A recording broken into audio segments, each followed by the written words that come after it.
The year was 2003, and I was about to embark on my very first business acquisition.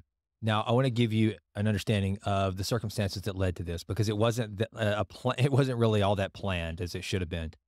I had been kind of hopscotching across corporate America for about 6 years from the time I had graduated undergrad till this time. And frankly, I just realized it was time for me to get out of the corporate rat race. I was not willing to play the political politics and just the grind of clawing my way to the top of a Fortune 500 company to one day become CEO, which for me was the only reason why you would ever be in a big company is to pursue the CEO suite. That's just kind of the way my mind was. I was never going to just stay in a company for the rest of my life to be some senior VP or regional VP or something to that effect. And when I realized that I was never going to do that, I started looking for companies to buy. I don't come from money. I had not made a lot of money. So this created quite an issue in trying to figure out what I was going to do. So I just started looking for businesses to buy. And I figured out really quickly that the barriers to entry for things like a fast food franchise or something like that were way too high for someone like me that did not have a high net worth, was only 28 years old, and had no experience in those industries. Typically, a large national franchise wants you to have some form of experience and the capital wherewithal to purchase the franchise so that it doesn't go out of business, make them look bad. Completely understandable. I had none of these things. But eventually, I did find one in, by the way, the town that I wanted to move to. I was living in Houston at the time, and I wanted to create a life for myself in East Texas, where I had grown up. I was living in Houston in a large city. I had two young daughters, and I wanted to bring them up in a smaller community where I could be involved in my community, own my own business, be involved in my church, and never have to get on an airplane for anything other than pleasure for the rest of my life. That was kind of what I wanted. And as I started to envision this life, the ambition for it and the dream of it became clearer and clearer and greater and greater. And so it was almost like any downside was minimized in conjunction with the upside of this life that I started to envision for myself. And so I pulled it off. I acquired my first business. You can read all about how I did it and how I created the blueprint for my life way back then in my first book, Push Play, Taking Your Life Off Pause. I'll link to it in the show notes. And I describe exactly how I did that. But here's where I think the curse of knowledge in reverse comes into play. So first of all, a definition of the curse of knowledge. Essentially, the curse of knowledge means that you've had experiences in the past, and therefore you believe everyone to either have the same understanding that you do. So therefore, if you're a teacher and you know something and you're teaching it, but you've lost sight of what it was like to be the student, ignorant to the subject you're trying to teach, you might not be as effective. You assume that they understand everything you're talking about because you take your knowledge for granted. This also causes you to take chances on things or to be more lackadaisical at things, thinking you know it so well. Think an airplane pilot that doesn't go through his checklist because he or she has flown so many times that they think it's unnecessary to go through the checklist. They've got the curse of knowledge. It's become easy to them and thus easier to overlook one of the very simple steps. I think what often happens as it relates especially to taking risks, like going out on your own in an entrepreneurial venture, starting a business, heck, even on a relationship basis, asking the girl to marry you. I think often we can have a curse of knowledge in reverse. Instead of having so many experiences and thinking we know that everything is going to happen, everything that we can happen, we understand it to such a degree that we have almost an overconfidence in pursuing whatever it is, the task is at hand. Instead, this is one where we haven't had the experience, but we've got a lot of head knowledge and we know everything that could possibly go wrong. And therefore, it stymies our ability to go forward. I know that this is what's happened to me over the last probably 2 decades of my life from the time I purchased that first company. You see, I purchased the company without the curse of knowledge. I didn't have this knowledge. I just had a lot of naivete, hubris, I guess to some degree. I didn't think of it at the time like that. But more than anything, what I realized was that the risk of making this life that I had envisioned for myself, the risk was absolutely worth taking because the reward was so big that the failure, which basically worst case scenario meant that I went broke and had to go back to a big city, get a corporate job and start all over. It was worth that to me. And if I had to do it over again today, having gone to business school, having operated multiple businesses, I don't know that I would do it. I think that this is kind of like the curse of knowledge in reverse. I've done these things, and now that I know everything that could go wrong, instead of having confidence to march forward, thinking, oh, if that happens, I know I can do this again and again and again because I've done it again and again and again. Instead, it's almost the opposite. I'm less likely to go forward because I know all the things that can go wrong. And that's what I want you to be weary of, especially those of you who are starting out in your business careers. Maybe you're kind of that 5 to 6 years in and you're looking at going to graduate school. If that's where I was at, now I went a little later. I had, I guess, probably 15 years of real business experience whenever I went to graduate school to get my MBA at SMU. And one of the things that graduate school does for you, and you have to remember now, we had some great professors at SMU that had some real tangible, real life experience. They had massive exits, but a lot of them were purely academics that they had never run businesses. And so therefore their knowledge was limited to case studies and just purely academic. And I remember one of the things that happened to me after graduate school was, one, realizing how many bullets I had dodged in my career because of all the stupid things I had done that were completely contradictory to what we were learning in graduate school. Two, a lot of the things I had done purely by accident. I just kind of like doing back of the envelope calculations to figure out if I make this investment, what the return on investment would be. Had no idea how to figure weighted cost of capital, had no idea what, net present value meant or anything like that. I didn't know how to evaluate ideas based on a true metric of potential success. It was just kind of like a wing and a prayer and a gut feeling. And now that I know all those things, as I look back, if I were to take today's knowledge and go back in time to 2003, I probably wouldn't have purchased that first company. Everything would have said, no, don't do this. You don't have the capital. You don't have the wherewithal. I would have completely discounted probably the most important ingredient, which is you. And that which you know you can achieve that you cannot explain away in a pro forma, in a business plan. It's based on either one, like for me, the driving force for me was this life that I wanted to live. And I would rather starve than never try to pursue this particular endeavor. And I think that that's what you need to be wary of as you go through life. And as you get older, it only gets worse. I was 28 at that time. I'm 49 now. I've been on this earth nearly half a century. And I can tell you, I've never felt more, I felt far wealthier when I was 30 and leveraged to the hilt than I do now, where I am very, very debt averse. I do not borrow money for almost anything because I just refuse to. And I also don't take big risks like I once did. Because as you get older, it just gets harder because you have both life experiences. You realize that you have to be more conservative. You're not as willing to get up and just swing as hard as you can at the plate because there's more consequences to failing.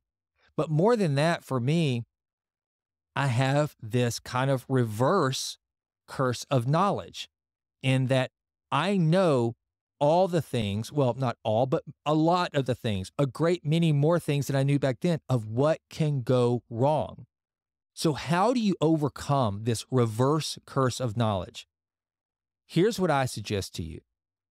One, I think you take an approach kind of like what Michael Gervais takes in teaching his athletes. If you don't know who Michael Gervais is, he's one of the top sports psychologists in the country. He is absolutely phenomenal. A ton of professionals look to him to try to go from being the athlete that has all the tools and physical attributes of a champion, but lacking the mindset of a champion. And one of the things that Michael Gervais always says is that if you have two athletes side by side, both of them have incredible talent. Let's say these are two football players that are wide receivers, and they both run a 4.3 40. They're both just jacked. They're tall. They're 6'5". They're just, they're both specimens of athletes. But one of them understands the value of effective self-talk. That is going to be the champion 90% of the time. But what he goes on to explain is that it's not just about good self-talk, telling yourself that you're great, you can do this, you got this, you're an overcomer. It's having something to confirm whatever it is you're telling your mind. You have to have an experience to point to prove that you're right. You cannot completely fool your brain. A lot of people think that like daily affirmations saying that you can do this, you can do this, you can do this are the key to success in overcoming obstacles. What Michael Gervais argues is that if you're going to have truly effective self-talk, you have to have something in your brain that you can point to confirm what it is you're telling yourself now. For example, whenever I find myself having to convince myself I can go forward in business or anything like that, one of the things I always look to is my first mission trip to China. I was on the other side of the world in the foothills of the Himalayas on a hiking trip, and I nearly died. I dehydrated, did not go to the bathroom either way for 3 days, had a 50-pound pack on my back on some of the most treacherous treks you could possibly imagine. I did not think I was going to make it back. I thought that my life was coming to an end, but I survived. I'm here. I'm doing a podcast. I'm in this climate-controlled room. Everything's good. I'm healthy. I survived that. When I tell myself now, when faced with some obstacle, be it physical, mental, business, relational, whatever the case may be, and the circumstances suggest to me that there's no way I can get through it, I say, and I start the self-talk of, yes, you can. You have got this. You can get through this. And I anchor it to that experience to show me that that I am capable of overcoming incredible, seemingly insurmountable odds. And that's what you have to do. Whenever this reverse curse of knowledge comes into play, where everything on paper, where everything academically, where everything quantitatively says, you're about to make a bad move. This is not a good decision. You cannot do this. You can't make this work. The girl will say no. You can't purchase that business. You don't have the money. And you start to say to yourself, yes, I can. I absolutely can make this happen because I have fill in the blank. For some of you, I know I can endure this because I've overcome cancer. I know I can endure this because I've overcome horrible relationships before. I know I can endure this because fill in the blank. Now, it's important that whenever you start to try to overcome the reverse curse of knowledge, that you don't find yourself susceptible to the actual curse of knowledge, which again is because of all your experiences, you think you start to be a little more haphazard. You start to be a little more automated. You think you know, and you think that those that you're doing business with have the same level of understanding that you do. There has to be an incredible balance. So that's where I think that we have to put tools in place like understanding opportunity costs. Understanding that saying yes to one thing is saying no to an infinite number of other things. It's being able to figure out for yourself how to calculate risk that may not be the same as the banks, that may not be the same as any other business valuation. It is for you. For example, Elon Musk, I heard him in an interview one day say that essentially whenever he's trying to decide whether he's going to pursue a project or not, then what he will do is he will think to himself, what is the upside? How many billions or how much is it going to be worth? And if he lost all of his money, what would that look like? And this is what he did with Tesla, I think, is the one he was talking about. He's like, okay, because he went for broke on Tesla. He really did. He literally went for broke. He made the calculation and said, if this doesn't work, I'll lose all my money. But if it does work, then well, we've seen what happens. I don't really like risk for risk's sake or anything. And I do think that a lot of things are very risky with a low chance of success. But if you want to try to come up with an innovative breakthrough, that's going to be how it is. Anything which is significantly innovative is going to come with a significant risk of failure. You've got to take big chances in order for the potential for a big positive outcome. If the outcome is exciting enough, then taking a big risk is worthwhile. Losing all of his money was not as bad as Tesla succeeding. The upside of that, the potential upside, was more important to him than the possibility of losing his entire fortune. And that's where I was back when I was 28. In fact, I remember thinking I probably will go bankrupt. But the upside of raising my daughters in the community that I wanted to, being able to be involved in my church, my community, doing the things that I've done, like things that probably mean nothing to you, but it meant a lot to me. Being on my city council, sitting on the board of the YMCA, being president of a Rotary Club, owning my own business. These were the things that they enriched my life. They were things that meant more to me than money, more to me than anything else. And so therefore I thought to myself at that time, I remember, well, even if I go broke, I can get over that. And never trying to have this life that, again, has allowed me to do what I'm doing right now with you. It ended up all these years later in front of this microphone, trying to encourage other people to take chances, to take risks, not completely uncalculated. I'm never going to try to tell anybody to be reckless and haphazard and be overconfident in yourself. But what I want you to be wary of is this thing that I'm calling the reverse curse of knowledge. And maybe that's a terrible name for it. That's just what I think it is. Because again, curse of knowledge means you have so much knowledge that you think you're overconfident. Whereas I think the reverse of that, this reverse curse of knowledge, is thinking you know so much that it causes you to not pursue great things. It causes you to have paralysis by analysis, to use the old cliche term. So my encouragement to you today is this. Put yourself in whatever calculus you're trying to figure out on those things that matter most to you. Just because case studies and academics and any number of other things put a metric in place that says you can't do this, you shouldn't take that chance, you shouldn't buy that business, you shouldn't take that job. Be able to be cognizant enough of your own abilities, your own talents, and understand this. If you want it bad enough, if you're able to truly get that golden circle that Simon Sinek talks about, and you're truly able to drill down into your why, if your why is big enough, you have to figure out what the value of the why is in whatever it is that you're pursuing that can pull you through those things that simply don't make sense on paper, and that will be able to cause you to break down the barriers that come with knowing every single thing or thinking you know every single thing that can go wrong. So I hope that you will pursue dreams, pursue ambitions.